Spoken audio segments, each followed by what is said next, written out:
There is no recording. So starting the meeting, committee members, have you had a chance to look at the agenda?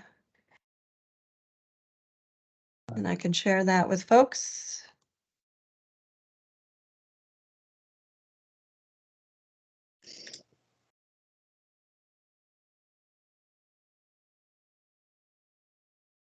Find it.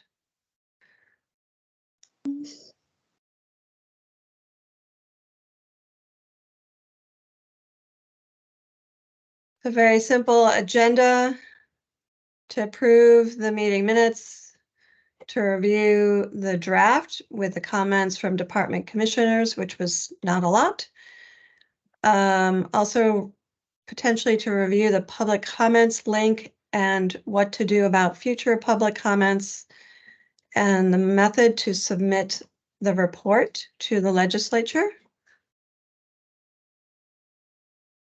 Then we'll have 15 minutes at the end for public comments and close the meeting.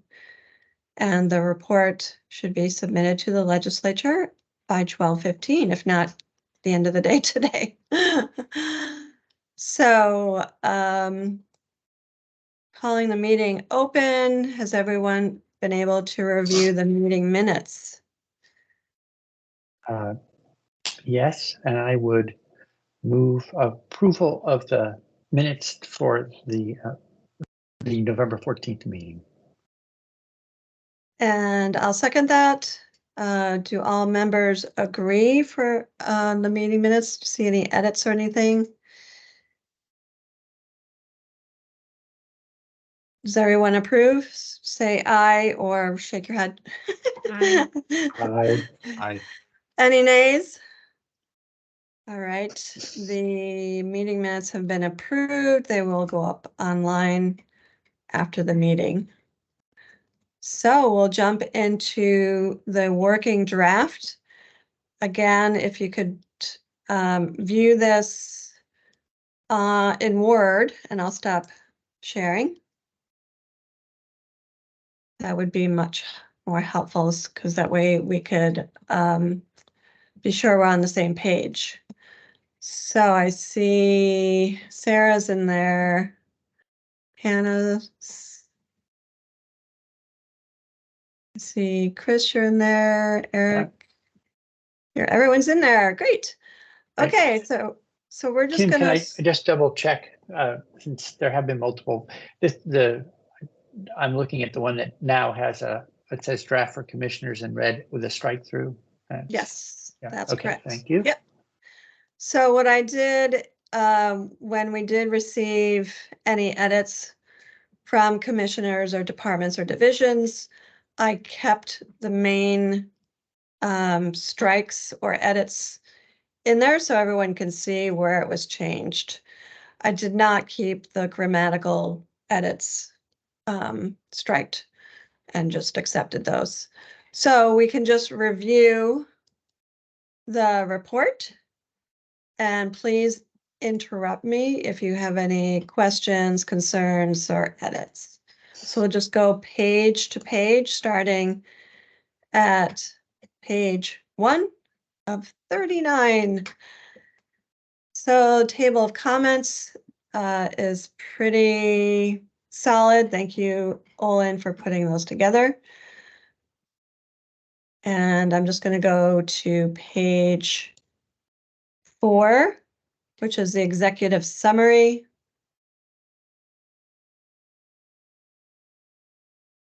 And the scope of the study and the committee. I included the highlights of the Act 57.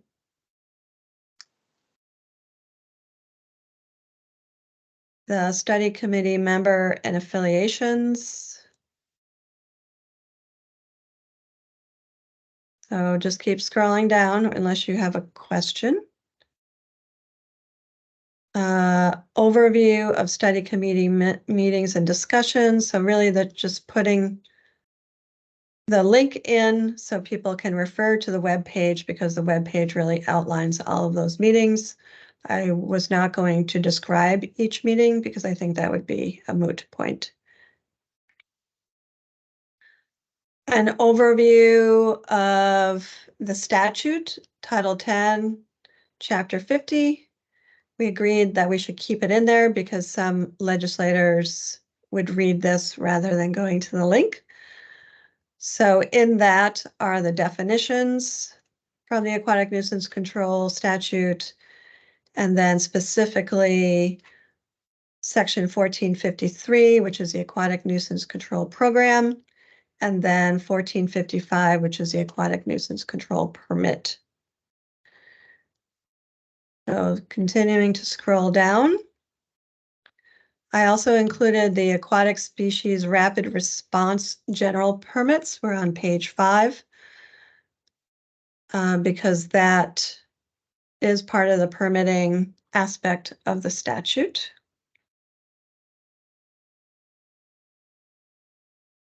And then I included links to the other statutes on page 6 that are not necessary for the studies overview, I guess.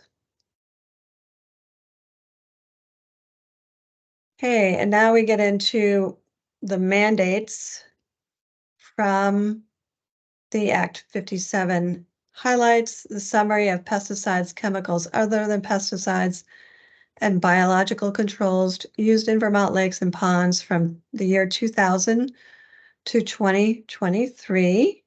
And that's on page 9.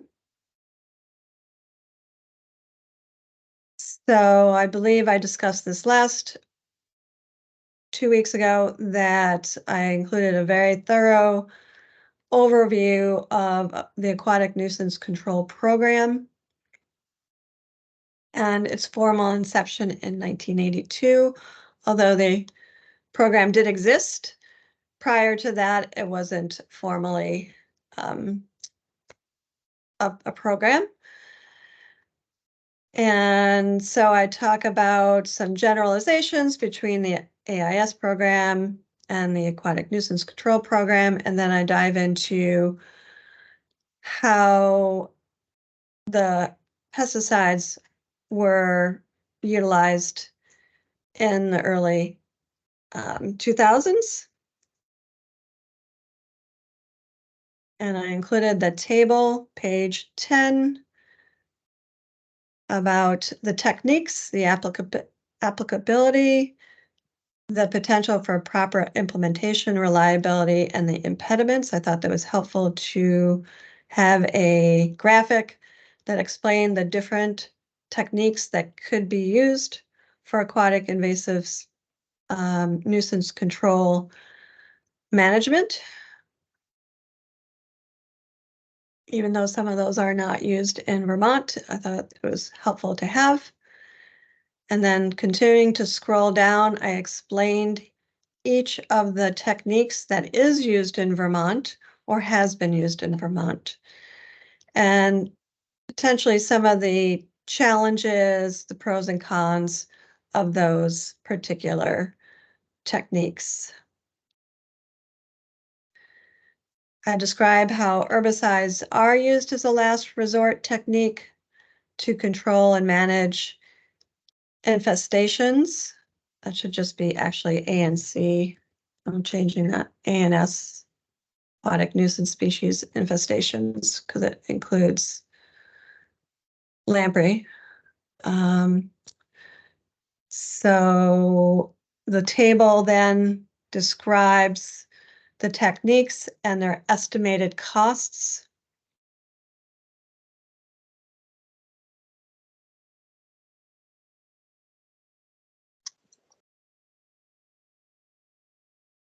And then there's a graph of the cumulative aquatic invasive macrophyte introductions in Vermont water bodies from 2000 to 2023. Thanks, Eric, for the edits suggestion. So hopefully that's clearer now. Those are in Vermont water bodies. And you can see Eurasian water milfoil is our biggest contender. Then on page 14, the pesticides that have been approved for use in Vermont from 2000 to 2023, and the number of water bodies that are treated with pesticides since 2000. The current pesticide permits, and then a graphic that shows Vermont water bodies number and acres treated with herbicide per year. And from 2000 to 2023. Perspective on Percelicore projects and the percentages of acreage that is treated at this time, which is 0.042% of all of the acreages of lakes and ponds greater than 10 acres. A little snippet on U.S. Fish and Wildlife Service lamprey and lamprey control on Lake Champlain. Is everybody good? We are on page 16. Pesticide use approval and registration in Vermont. I describe how the Vermont Agency of Agriculture, Food and Markets, Division of Public Health and Agricultural Resource Management, or FARM, registers pesticides that are distributed, sold, or offered for sale in Vermont. And how FARM, DEC, and Health reviews these pesticides and approves their use in Vermont. I also describe how Agency of Agriculture oversees the application of these treatments and following procedures.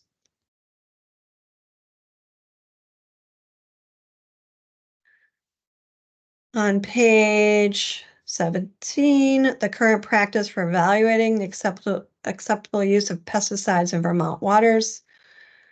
So the Agency of Natural Resources, Department of Environmental Conservation, we research and evaluate the use of aquatic pesticides for their efficacy on the target species.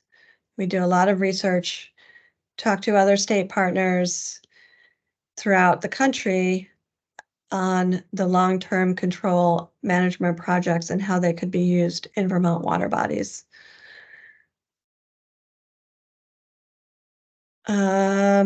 After pesticides are registered, we consider whether these are and can be used, these pesticides, and that they are considered a last resort method.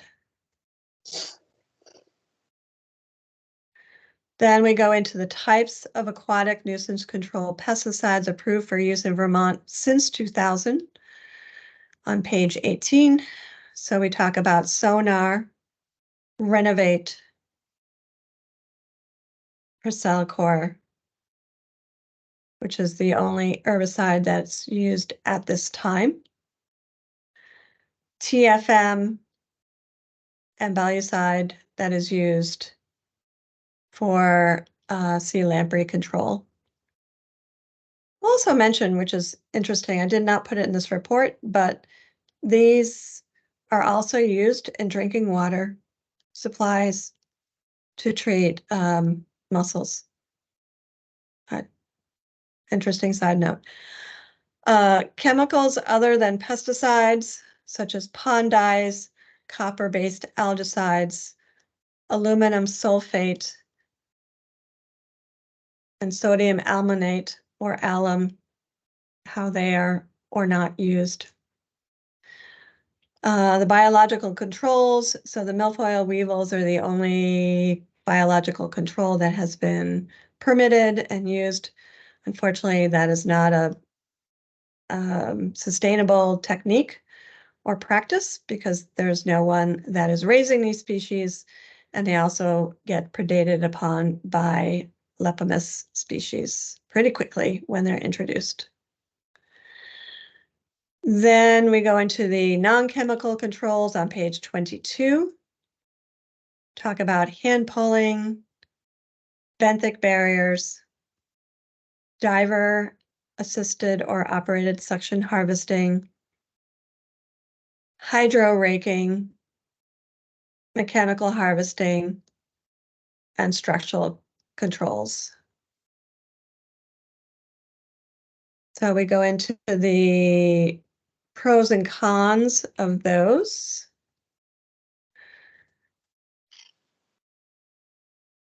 On page 24, we outline the ecotoxicity of all of those different chemicals or pesticides. And then health,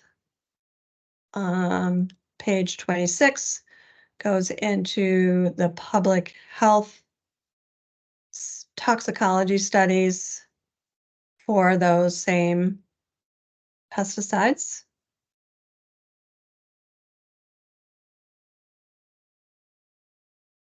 And then on page 28, we talk about the precautions for the use of pesticides to protect state waters and aquatic biota.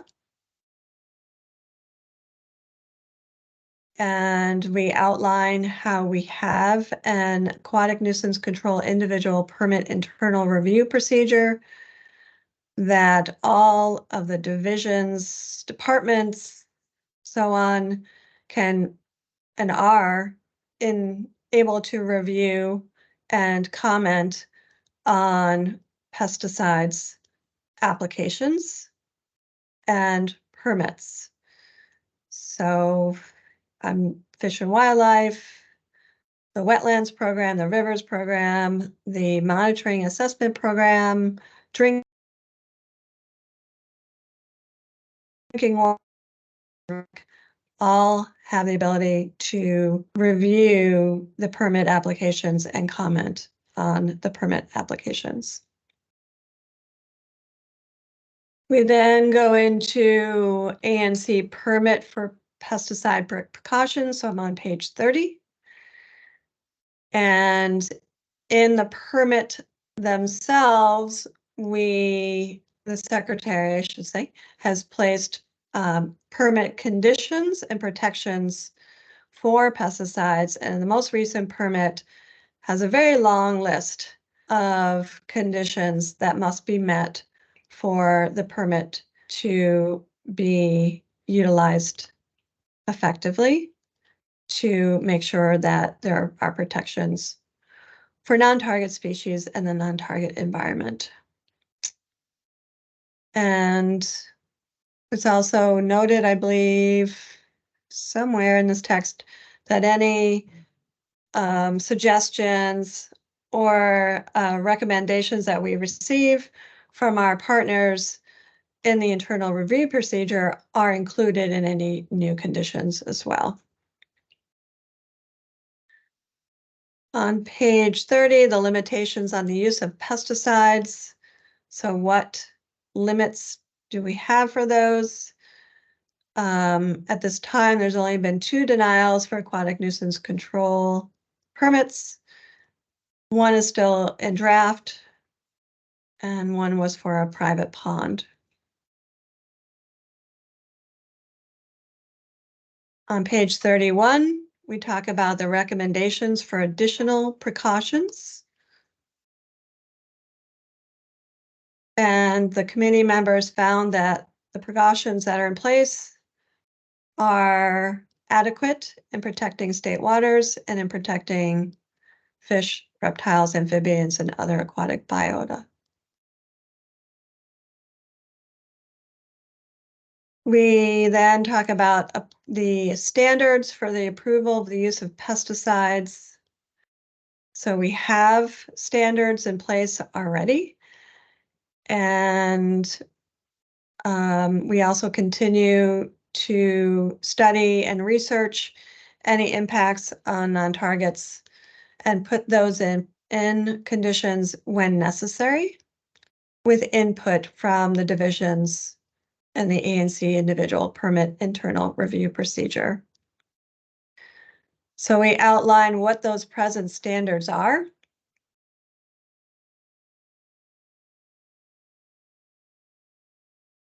And this committee found that those standards could be improved by, on page 32, including and improving the definitions.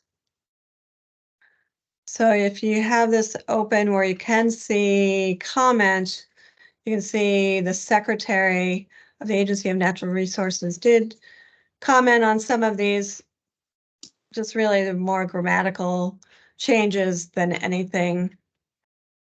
So you can see those track changes if you like, but just basically taking out defining reasonable non-chemical alternative. And further scrolling down, the ANC application permitting process and public participation. So right at the end of page 31.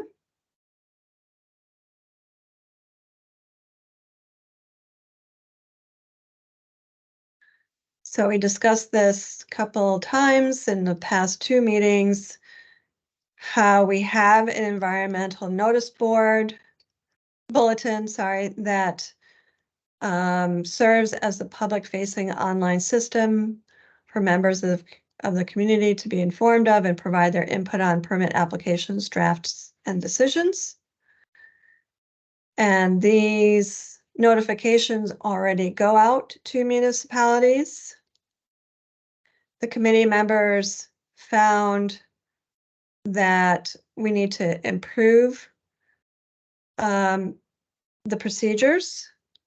And so we have recommended changing the ANC permits from type 3 procedures to type 2 procedures, which requires notification of adjoining property owners, which might address the concerns about all lakeshore property owners being notified.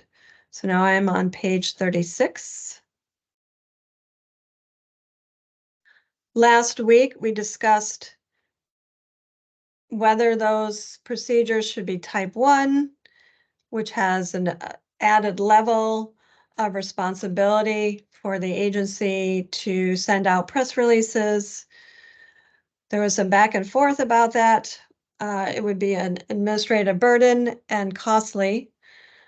And we decided to put that out to the commissioner.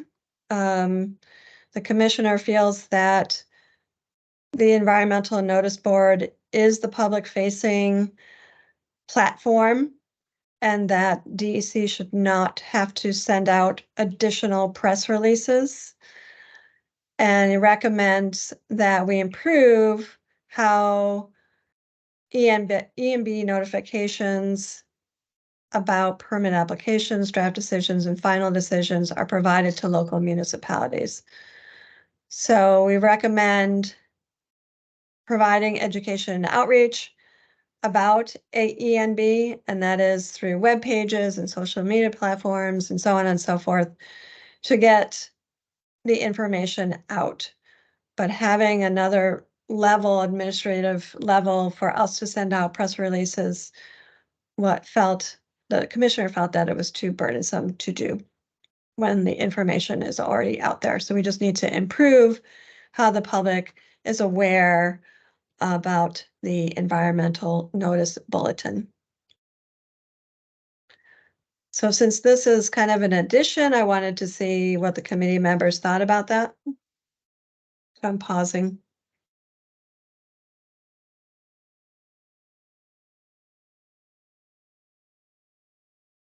Sarah, Eric, Chris, do you have any comments about the press releases? I think it makes sense. I think a press release for every application, you guys rightly pointed out it would be burdensome, but it also, yeah, I think there could be issues with doing a press release for every one of these, so. Okay, thanks for that. And That's they, okay. I really appreciate what we've done with like the notice system. So people who are interested can based on geography or other criteria, be automatically notified when things of interest to them come through. I just am not sure that citizens at large are aware of that until they've been engaged on an issue.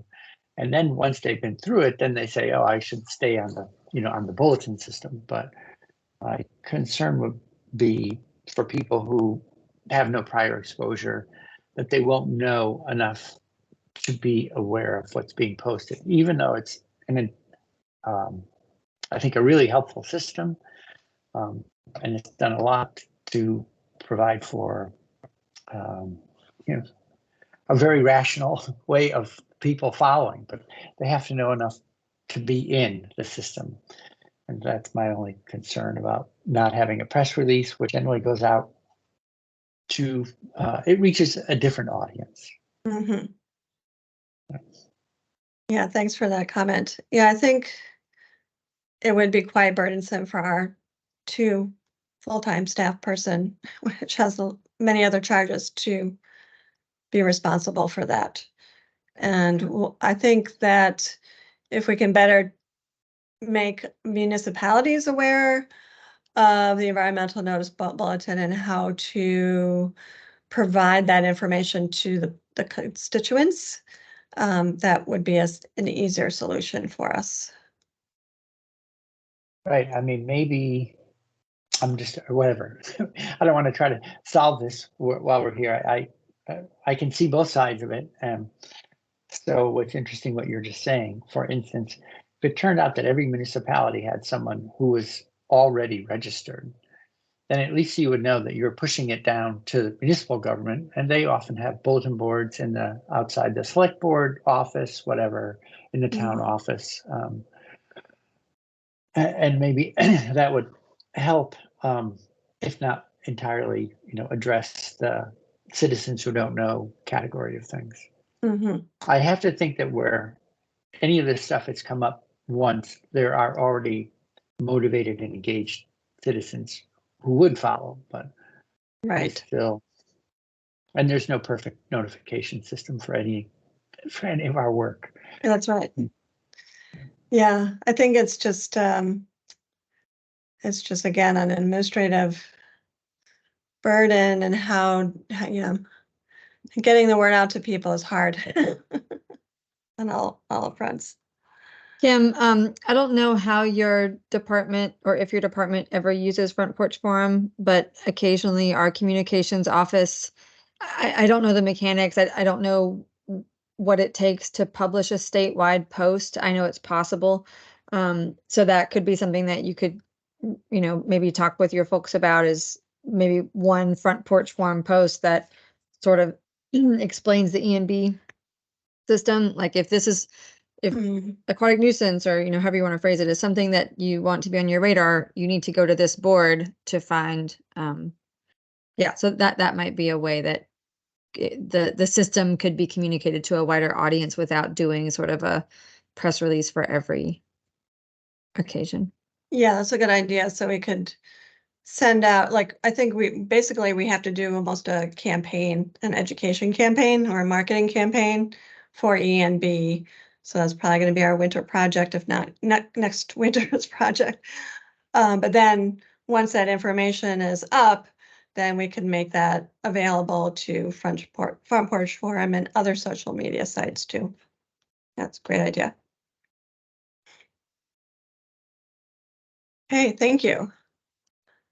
So then getting back to the draft, or Eric, did you want to say anything about that before I move on? Yeah, we've talked about this a number of times, and it's a challenge. Using the environmental notice bulletin is challenging, even if you know what you're looking for. And it's, the biggest challenge I see is that most Vermonters have no interest in this until it comes to a water body that they personally care about, and then they have a really high level of interest. Right. And it's hard to kind of, you don't want to blanket the state with messages that 90% of the people aren't interested in, but figuring out a way to communicate to that smaller group of people that may have a significant interest, especially if it's a new lake and a new proposed treatment, Mhm. is the challenge. Yeah, and I But think, like Senator Bray, I don't have a good solution to offer right now. Our department uses Front Porch Forum quite a bit.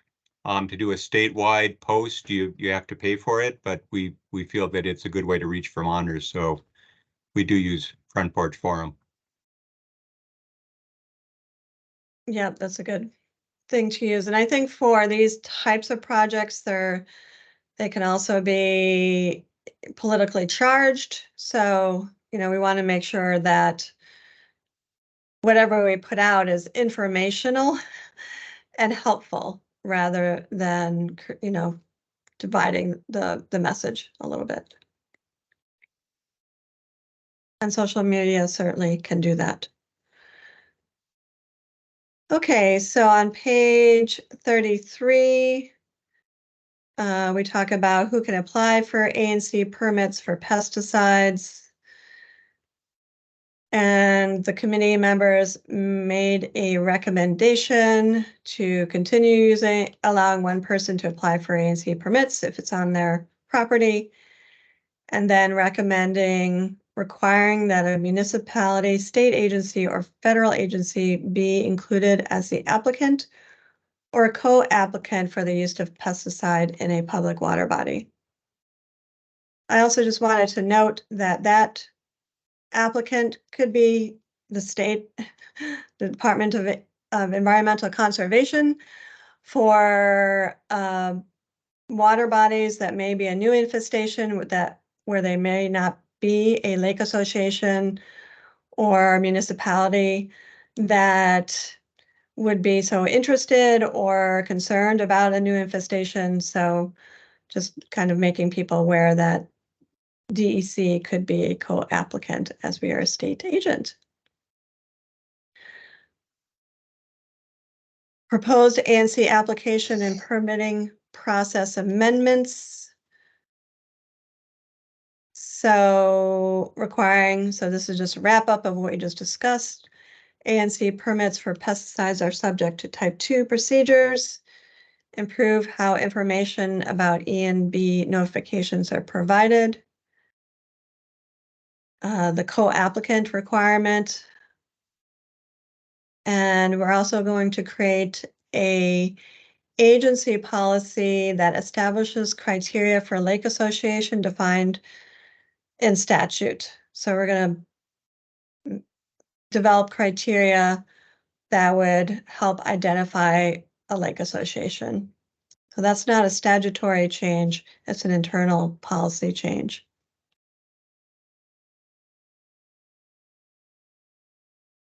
Okay, on page 38, the recommendations for proposed changes to Title 10, Chapter 50 summary. So just summarizing what we've already been discussing. The definitions,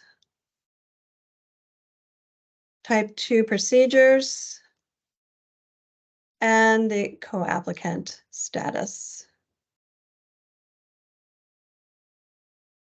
Other changes that are not statutory are to develop that educational campaign for improving how people find out about A&C pesticide permits and what the conditions are in place already, and the criteria again for lake association. Okay, so we are at page 40. Woo. So I did get a link to public comments. Before we go to that, does anybody have any comments, additions on the report as we have just read it through? Okay, I see you guys shaking your heads. So the link to the public comments, you can link to that. Let's see, and I will try to share my screen for that link.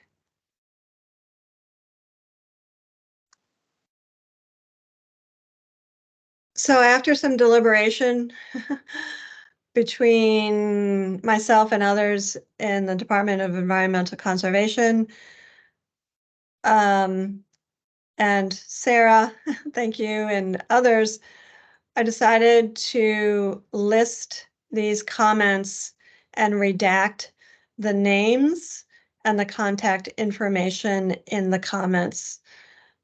I felt a little uncomfortable including people's names and emails, and they often left their phone number in these comments, so I did not want to include that, so I redacted all that information in all of these comments. And I also just listed the number rather than some people had personal comments in the subject line, so I also deleted those comments that were in the subject line and just listed them as comment 1 through 47. So the folks can go to each comment and read each comment specifically. I hope that's acceptable for everyone.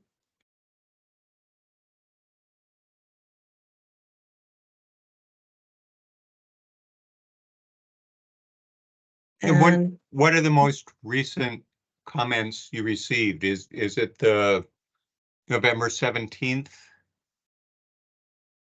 No, November 15th, November 15th. Okay. right at the bottom. So moving forward, I wanted to ask the committee members how we should proceed with any additional comments that are received. I suspect that we may receive some comments today after the meeting because it tends to, people tend to comment after the meeting. So just requesting to the committee members when we should not allow any future public comments.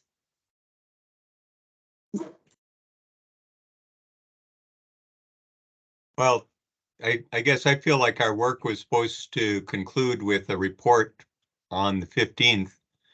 It makes sense to me that after that date, any comments should go to the legislature rather than to the study committee. But that's my suggestion. I'm open for other ideas. Yeah, I would have said the same thing. You know, it's like because of the bill, you're kind of open for business through the delivery of the report, and even if it goes in a day or two early, I suppose I would stick with keeping the window open till that end of the 15th, and then after that, it's like, okay, you've finished this task. Like if there are comments that come to the department, otherwise, I'm sure there are. I would think you'd have to manage them to keep on shipping them to the legislature, for instance, and making them part of the report. The legislature will end up taking this up, and the people will go to the legislature. So thanks. Great. Yeah, I think because this is a special line, an email that goes directly to the Act 57 committee, which is basically that goes to me. I think turning it off after the 15th makes sense because, and we'd have to like delete that account basically. So it doesn't go through that account anymore. They may come to me specifically or Olin or any one of us, and then we could proceed or move those to Chris or Amy to receive. But as far as continuing to keep that platform open, I think that would be, again, burdensome on us. So after the 15th, then we will end the public comment period. If you're all in agreement with that. Yeah, it'd be nice if we could put something in place of that link that just redirects folks. And I'm not sure, Senator Bray indicated he thought Amy's committee would be the one to take this up. So I'm just thinking if we could have a link that directs, folks to the right committee or the right people if they have further interest in this topic or the study report, rather than just have it go blank. Right. Yeah, so how long will the report be up? I mean, the report gets filed to the Legislative Council Operations Office, and then they put it up. They'll put it into there is a folder on the legislative website for reports received. So if the public's interested and knowledgeable, they'll go there to look for it. Then I would think committees themselves could, once we're back and live, so that we have committee assistants managing web pages for the committees, we could put a folder there and pull the report into that.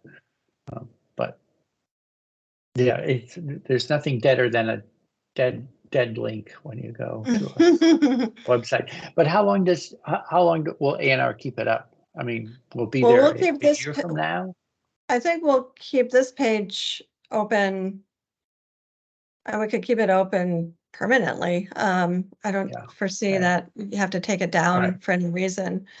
But I guess I'm not aware of how to submit the report. So we can talk about that offline. How to submit this report to the legislature. We can include in this web page, future comments can be sent here. We can just include whatever Sure. link that you suggest in this page. Right. I mean, it could be a simple note edit, like in order to follow up on possible legislative action, consult with the House Committee on Environment and Energy and the Senate Natural Resources and Energy Committee, and people will know for sure which one to go look for. Okay. I can email you, Kim, the name and address for the contact for filing the report once you have it. Okay, great. Thank you. And then perhaps whatever sentence you'd like me to include on this webpage for future comments, please go here. Okay, I'll Thank do you. both. Thank you. Brilliant. One other thing to note, even if this webpage, the committee webpage gets taken down, the division archives all of the legislative reports that it produces. So it'll be theoretically available forever on DEC's website. Okay, that's a long time. Yeah, I guess that, it depends on how long forever is, but as long as the internet's around. How optimistic we're feeling on any particular day. Because climate change is a factor, but Yeah, unlike all the records that we lost during both floods, or many floods now. I have no record on some reports. Okay. So Kim, we were just talking about like comments and sort of a deadline where it doesn't make sense to send comments into the committee because we'll be basically inactive at that point. But it would be nice if a link to the final report could be put on that page so that folks that have been interested in sort of coming to this venue would be able to see the report. I think so far, really, it's only been viewed internally by the committee members. So we talked about this last week too, and Sarah, you had mentioned that the report is not made public. It's really sent to the legislature first. So I just want clarity about that because this is a study. Right, it's a report to the legislature, but I assume that when we send it to them, it becomes a public document that we could then post a link to. And that would be on the legislature's website, not ours. Right, and it will be up within like Sure. 24 hours, 48 hours, whatever. Yeah, just to redirect for, just so we don't have this kind of problem we just talked about with the environmental notice bulletin of folks not knowing where to find things. And Yeah. if folks have been coming to the DEC website, it'd be nice if we just had a forwarding link so that they could find the report, know who to send comments to, kind of know what next steps were. That's great. So Chris, if you could provide that link of where the report will end up, that would be helpful. Okay. Thank you. All right, so I'm going to send you a sentence. I'm going to give you an email address, and I'll give you a link to the homepage for reports received this. I think it's actually, just session by session. Mm-hmm.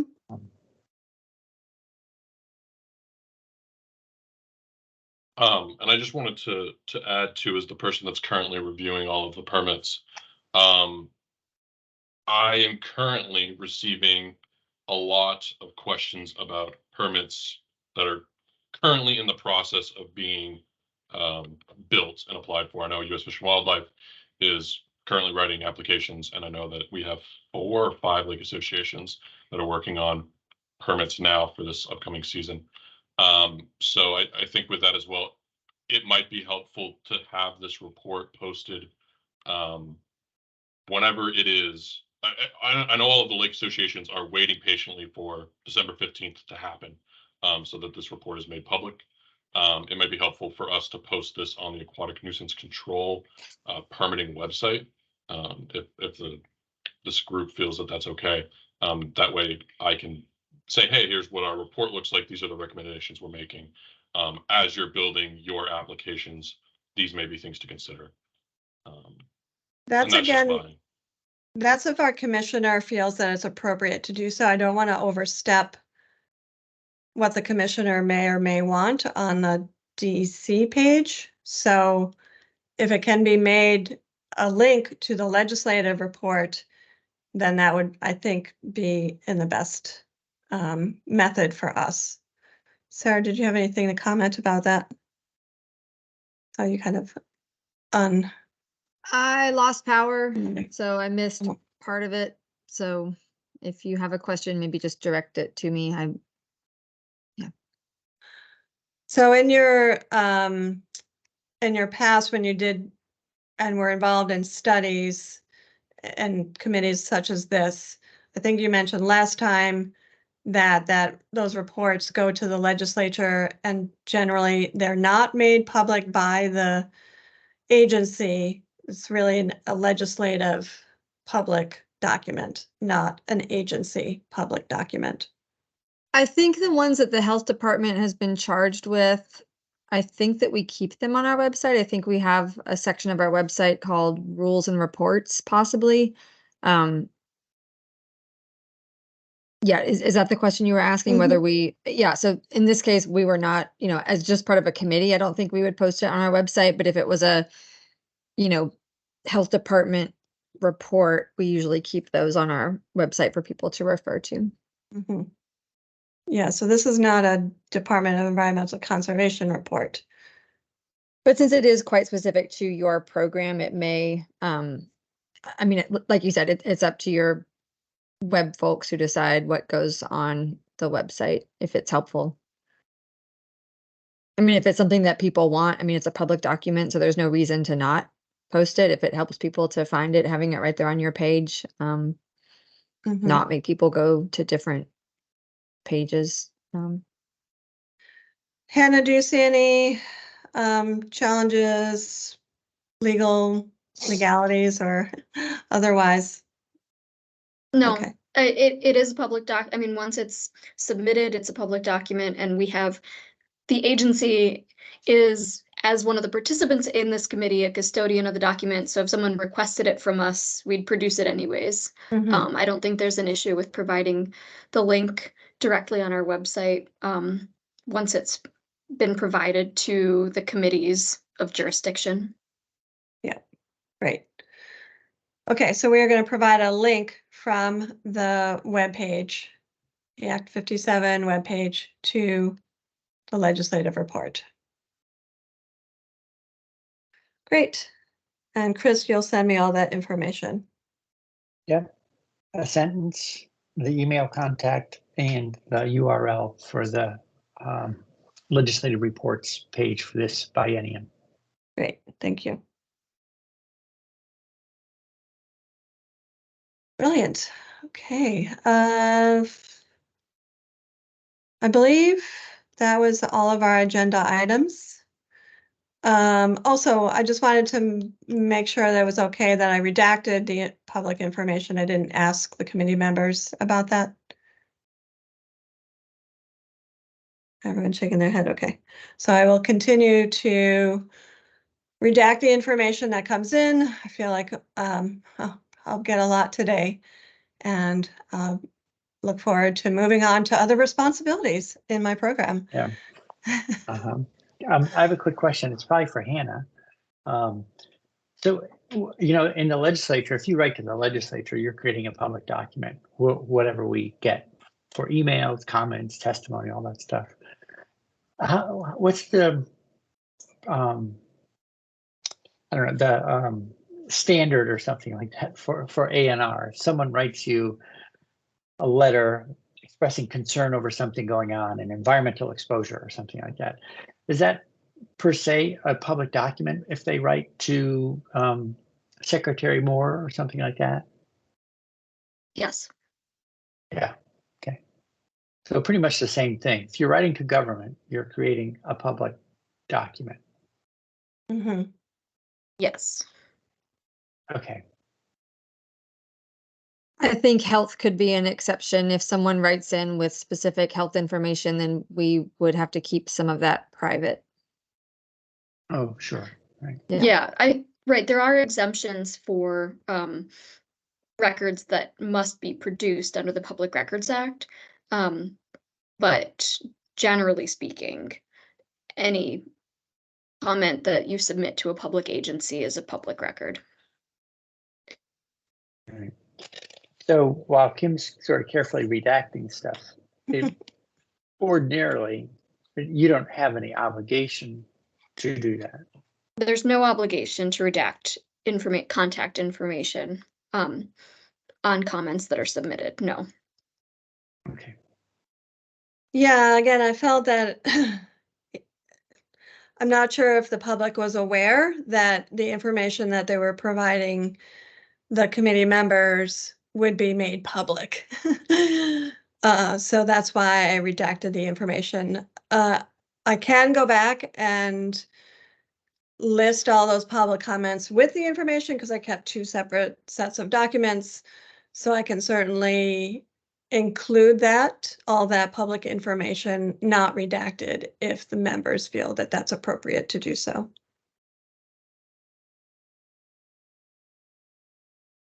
This seems like an A&R policy decision. It was, wanted to respectfully check in because I always feel like once you write to government, unless there's some, special circumstances like health or Mm-hmm. A&Rs requesting proprietary information from a business or something like that, then, what you have to say is, will be accessible to other citizens who are interested in the same topic. That's all. Yeah, I think it's I think it's up to the division or department that's posting the public comments. I know with our aquatic nuisance control permits, we do not include names and addresses and contact information when we receive questions about permits. So we're just following suit in that same practice of not including that public information. Again, I don't think the public that was submitting comments to the committee would realize that their phone numbers and addresses would be made public. And reading through some of the comments, I feel that there was people that commented on they were threatened. So that's I don't know, it's very challenging for me to put those residents or public participants and citizens in a situation where they may regret.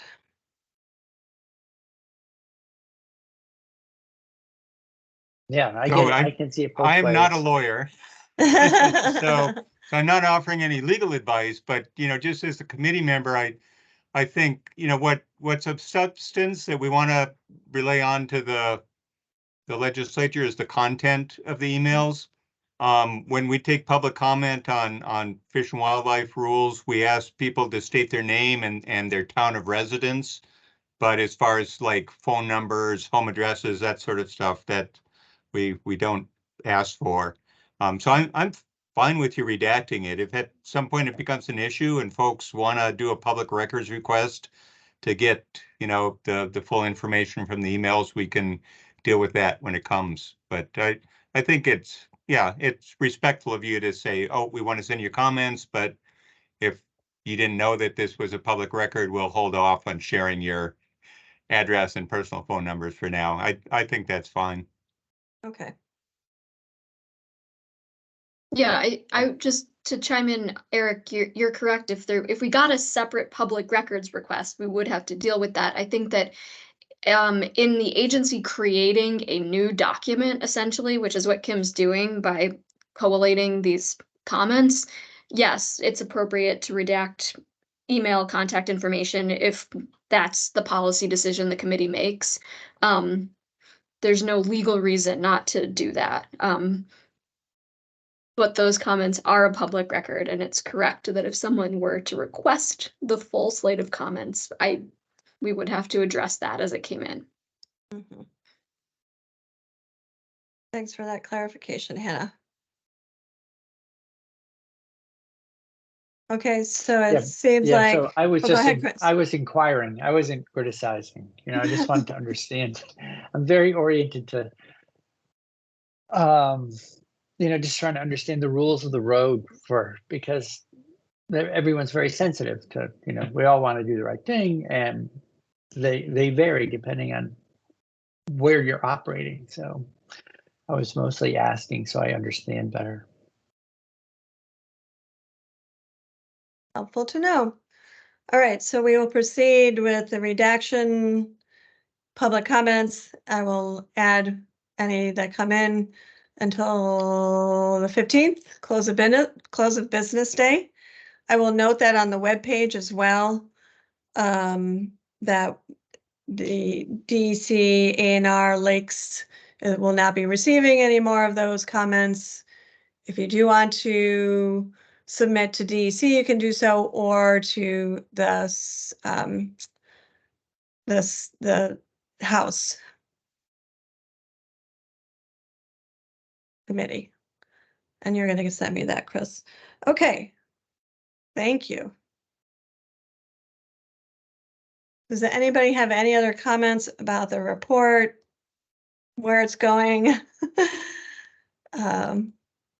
Final comments, questions, edits? Okay, so I will accept all of the changes that we just reviewed. And then I will send it forward to the link that Chris sends me. Okay. I do have one final who knows, final comment, and that is, I just want to thank you, Kim, for all you and other staff, but especially, you know, I've seen you take on a huge administrative load to deal with all the organizing of the meetings, minutes, drafts, outreach to commissioners, all the rest. I know it's more work than anyone who hasn't had to do it could ever imagine. So thanks so much for pulling all these things together and keeping us on track. Well, thanks for acknowledging that workload. It certainly has been a challenge, but it's also been a very interesting challenge, and learning about the history. And now I can feel better that Olin and I can move forward in knowing the details of the past too, and how we can better shape the future for these permits. Thank you. All right. Let's see. It is 1:50. So no doubt we are ahead of our agenda items. And so we can open the floor up to public comments if the members feel that that's appropriate to do so. Okay, here's people shaking their heads. So let's see. We have a number of public citizens in the meeting. Is there anyone that would like to comment? Please raise your hand if you would like to comment to the committee members on the final report. This will be the final report that would be sent.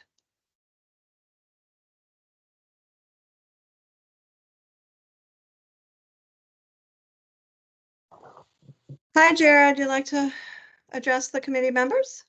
Yes, good afternoon, committee members. Yes, Kim, thanks for the hard work on all of this. No comments at this time. We will, VNRC and Lake Champlain Committee will file comments on the draft report. Well, now the final report, once it is made public, and based on the discussion, we will file those with the appropriate committees, but of course, CC the program. Thank you. Thank you again. Is there any other comments from the public that is in the meeting?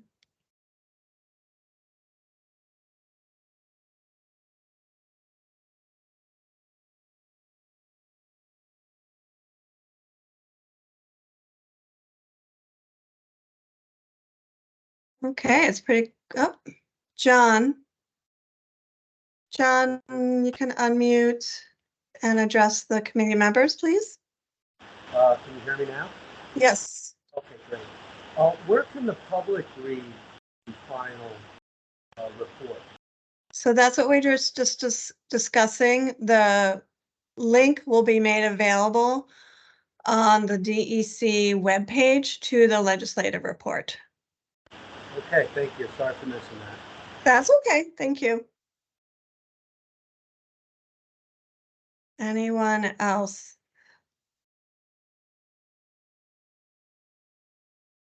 like to comment?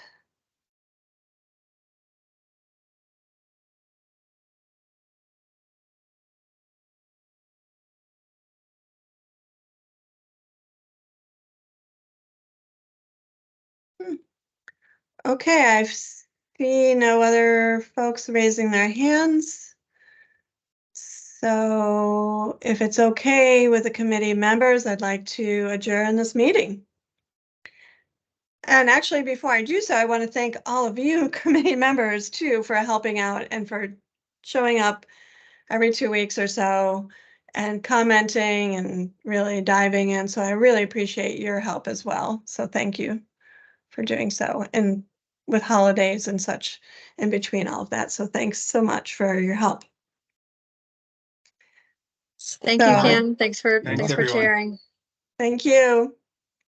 All right, well, happy Bye. holidays, everyone. Yeah, same to you all. And maybe see some of you in the State House Yeah, next session, which is not far away. yeah, but I have a feeling I'll be seeing you, Chris. Yeah, sure. Okay, Thank thanks you. again. And bye. Bye-bye. Bye. Bye-bye. Meeting adjourned.